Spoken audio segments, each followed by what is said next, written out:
Okay, here we are. It's Thursday, or late Thursday morning, August 21st. Hurricane Erin swell peaked last night. We still have some swell with offshore winds this morning, so we're going to try and get out before the winds turn onshore and then mess it up. Looks like it could be pretty good. Tide's backing out. As the tide backs out, it may get a little bit better while we're out there. And it doesn't look like anybody's out there today, so it looks like we got this part of the ocean all to ourselves.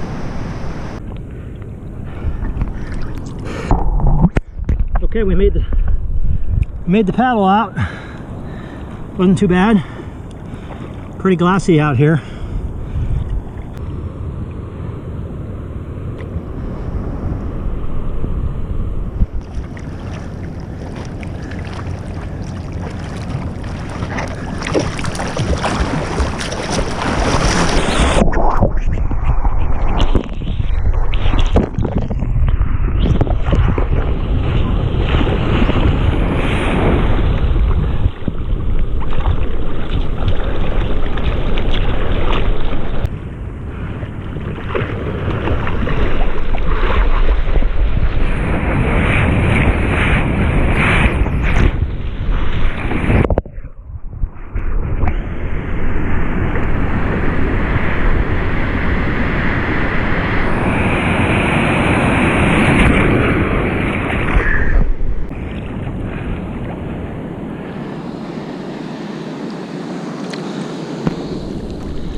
Close out, I think. Maybe not. Pretty high up on that one.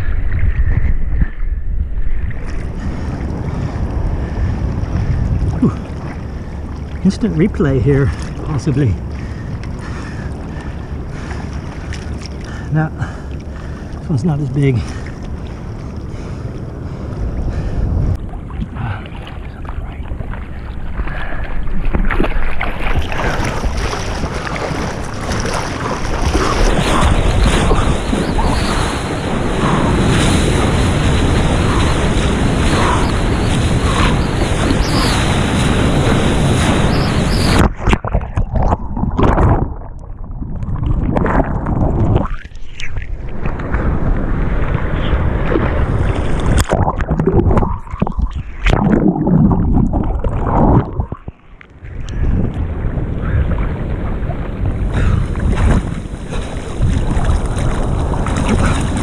A little bit late on the dismount.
Okay, that was a nice little short little surf session. Just got back from Italy 36 hours ago, so still feeling the effects of jet lag, but did want to get out and catch a little bit of this Erin swell. Not quite as big as I expected it to be, but once I got out there, hey, it was kind of fun. Had some fun little waves. Winds are still offshore, so it's nice and clean. And I'll probably be getting out tomorrow, Saturday and Sunday for some more surf, so just want to pace myself well. I may not be filming those. This may be my only film of Erin, but we'll see. Hey, thanks for joining me, and have a great day.